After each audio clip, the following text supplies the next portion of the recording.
Hello right bags, it's Jade, welcome to a CONAN EXILES video. CONAN EXILES have just launched something pretty exciting on the test live servers on PC of course. So this means it won't come to console for a while, but it is the first stage of their big update that's come in apparently. Now I say big update, all we know is that the CEOs of the company said that there will be a big update in the first half of the year and it will contain possibly a map, a brand new map, a brand new DLC. But I'm starting to think that maybe we will see some gameplay or game updates maybe before that map even hits. Who knows? Anyway, what we've got going on also is CONAN EXILES alongside that test live server, important stuff with follower commands or follower manager. They've launched their own launcher. So I guess this is a way for them to just keep things in-house, show stuff a little bit more. It looks like it's all integrated with Steam. This isn't a case of a separate another store like the Epic Game Store or anything nonsense like that. It just seems like it is a place, if you're really into Funcom's games, you'll find them all in one place and you'll have easy access to the DLC, the content and the Steam Workshop. Is it useful for some people? Yeah, I guess there is. Some people might really not like the Steam user interface and they may really only use it just for CONAN EXILES or they just want it somewhere else. Anyway, let's go through it and let's try it out as it's live today. So the follower management system is meant to be a pretty easy look at what your followers are doing, and let's jump in and see if there's anything new or exciting with it. So basically it is a menu that's going to show you your limit, which is clear and easy. Don't forget that is coming soon. They are going to start implementing the changes that mean you're going to lose a lot of your followers or your thralls or your pets if you're over the limit. Now this change has been communicated for months and months, so it shouldn't be a surprise, but they have kind of dropped off a little bit in talking about when it was going to be implemented. There's been no hard line or date they've said that they're going to actually strike it on them and actually make people adhere to it. So there is ways we've got to talk about that when it comes a bit closer, if it does get announced in the next few weeks. But this looks like it's a much easier way to manage that. So you can clearly see you've got your limit, you've got your names and you've got your classes, you've got what status they're doing, guarding, scouting, following. Scouting's a pretty interesting one. Am I mad? Is this a new thing? I can't remember. I don't know if this means it's just ready to attack or this is actually meaning you can send your thralls out in the world. You can see here as well, it says you can break the bond. So this is how you basically get rid of your thralls if you don't want them anymore. You may be coming close to your limit or there's some that you're just a bit trashy. You can also recall your thralls that get lost during the night, as long as you're within your claim to keep them under your control. When they get rescued, they'll lose their inventory and equipment. After you have used recall, you and your clan won't be able to use it again for a certain period of time. And those followers who engaged in combat recently will not be able to be recalled until a certain time has passed. Best of all, both timers are customizable. That's pretty crazy. You'll simply be able to just press the button and they'll just teleport back to you. Damn, this needs investigating. Let's jump into it. Bitch, what you doing? Get out of my face, son. Get out of here. Go on. Piss off. Piss off. Ugh. Oh, I hate using keyboard and mouse. Hate it. Right, let's take a look at the menu, and it's pretty much as we just gone over a little bit. You can see I've got a fair amount of followers. I may be over the limit. Although on my single player, it does look like you can increase it. So I've said that in the past. On single player, on private servers, you will be able to have the follower limit as much as you want, I do believe. And don't forget as well that clans, I don't really want to go for this too much, but the clans will get an additional 5 followers for each member in your clan. But yeah, you can see I've got various different levels of thralls. It's all in different order. We've got levels 20. All the way down to level 0, the various different types and what they're currently doing, returning home, the guardian, guarding. And if we click on this marker, if we look on the map first just to show it, so there I am at the moment. I do believe all my thralls are somewhere around here. Show follower marker there, and if we go back, lies, it's there, undead kappa, it must be that one there. In fact, let's do a load of them just to really show it off. Bunch of these fighter thralls as well. Oh, there's my horse. I left my horse there. Why did I leave him there? And there you go. There's all my followers. Man, they're all spread out. What was I doing? Right, there we go. So that's where I was doing my testing when the mounts update came out and everything. And I've got all my thralls, my followers lined up, all my fat, heavy horses. So this is how we had the system in the past. You can break the bonds and that means that they're going to go bye-bye. Move and guard, I guess. There's the stats. Nothing's changing here though by looks of things. Move the inventory. Break bond. Let's do this. Just see what happens. And there we go. Deleted the horse. Now let's try and see what happens when I actually get rid of a character or call him home. So there's my horse there. I mean, I'm hoping it's the right one. Let's get rid of all of these again. So yeah, you can see there's no more markers now for any of the other creatures or thralls except that one there. So if I put the horse there, didn't it say I could call him home? I mean, it says it's returning home anyway. So obviously it does say you can click on your followers, but only some of them. For some reason, I don't know why. It's restricted to only certain ones. But okay, let's give it a go. Obviously this is the first pass. They're going to iterate on it and add more to it. So you've got the stats, that's good. So you don't have to go all the way around the map. If you've got different bases, obviously, you've got different thralls, different locations. This will be pretty handy at a glance. And then, as I said, you can break the bond manually from here. You don't have to go all the way. So it's all making things easier when people will have to reduce their thralls on official servers, or if they're going to play it this way that Funcom kind of want you to play it. Let's do rescue. Kind of want to know where he is. There needs to be a button to show exactly where he is on the map, but rather than that, oh, he's right next to me. Well, that's no good. Oh, maybe it's to do with if they're in the area with you.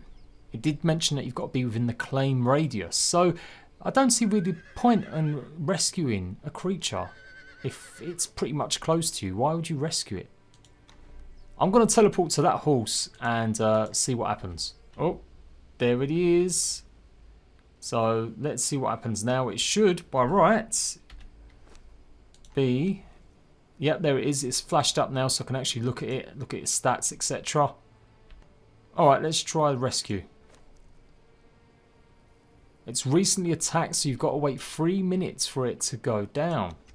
So it just says here that it'll lose their infantry and equipment when you recall them. There you go. You can now recall followers to your position if you're within your claim. Right, I read that wrong. Sorry, guys. Although, again, it's not letting me pick any of the others. Right, now can we do it? Now I've placed some foundations. Yeah, we can. Okay, so that's kind of what you've got to do. They're still a bit limited, but let's try rescuing one. And there he goes. That's my big boy that I just rescued. Okay, so that makes a bit more sense. You can only claim them when you're on your place.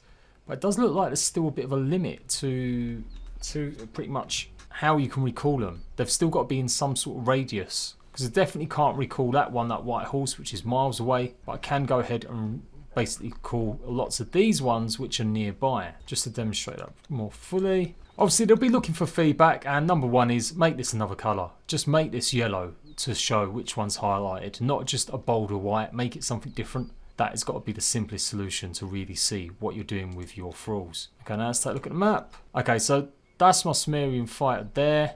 Yeah, it's pretty close by. Yeah, it's only the ones that are pretty much close to your claim that you can actually teleport in. So I guess it really is only for short, quick looks at where your thrall's gone. Maybe it has glitched out. And that does happen a lot in Conan Exiles. Maybe it'd be a bit too OP if you could just recall a thrall. But it certainly would. I mean, I know they follow you anyway. But for sure, that's pretty much it for now in terms of what you can do with the thralls. If you've lost them nearby in your claim, you can make them come back to you. You can see what their status is. You can see what their stats are. You can break their bond. And you can recall them. But there is quite a huge cooldown on it. I'm just finding... I don't understand what this feature's for. I get maybe, yes, you may have a thrall that's disappeared somewhere. Maybe it's under the map. I guess it's to stop abuse that you can't do it more than maybe an hour. But it just seems a bit pointless if it's only relegating to the thralls that are near your claim. Like you can't just call any thralls. I think they should just make it map wide. Because I'm sure there's a bunch of players that have done that in the past. Forgot they put a thrall on guard.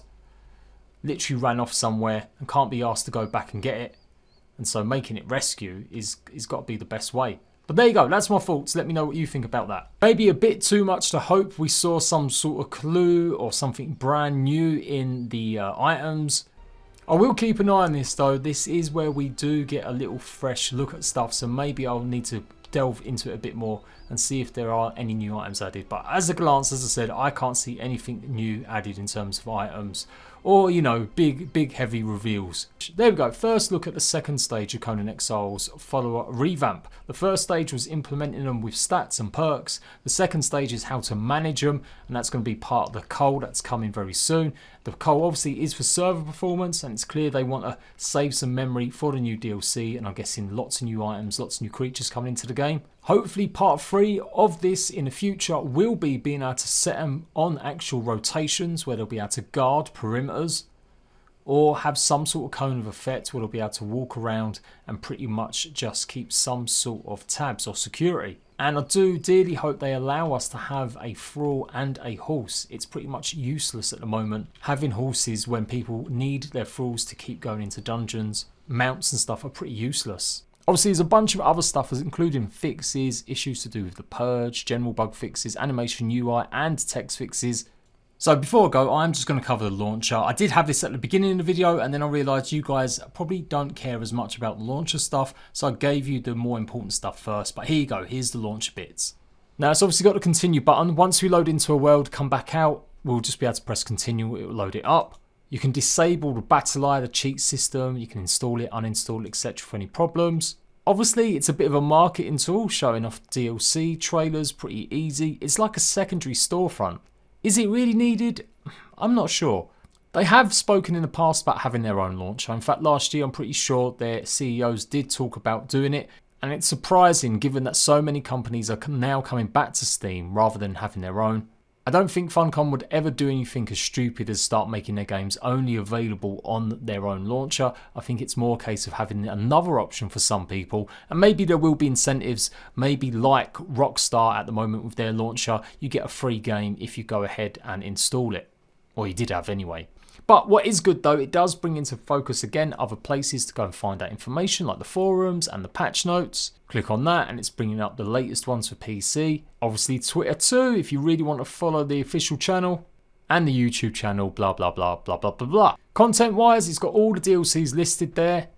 I mean, it would be good to have the price directly underneath it, but I guess that it's kind of just showing you where they are and how many there are. And obviously if we've got another map coming, let's face it, this will be some sort of season pass. I hope it is, and I'm hoping the season pass includes the map, and then you can simply get the next DLCs unlocking. Or it may be a case of they'll sell it all separately. They may sell a map separate. They are going to carry on with this, adding cosmetics and items. There's no way. It's been their big cash cow of last year. During their CEO conferences or roundtable talks or YouTube videos, they've spoken a lot about how DLC has actually been one of their earners, considering the game is like 3 years old, nearly 4. And then the Steam Workshop, which simply brings you to the Steam Workshop. You got all the other games. Conan Chop, been delayed again. But yeah, you get the idea. Let's roll in before I do get distracted and you lot get angry with me. And then when you get into the actual menu, it's exactly the same. It does seem a bit pointless, but there you go. They're obviously testing this out for future proofing and seeing if they can have their launcher on something else. But let me know what you think about all the changes. As ever, I'll be following it up. I'm going to be hot on ARK content over the next couple of weeks, obviously with brand new DLC and all the problems I'm sure that game's going to bring. But I do want to try and keep one hand in Conan, so expect to see at least 1 video, 2 videos a week, giving you any big news that comes up, of course, and a further in-depth look at some of the other stuff that's going on in Conan. So, I will see you ratbags for another video very soon. Bye-bye.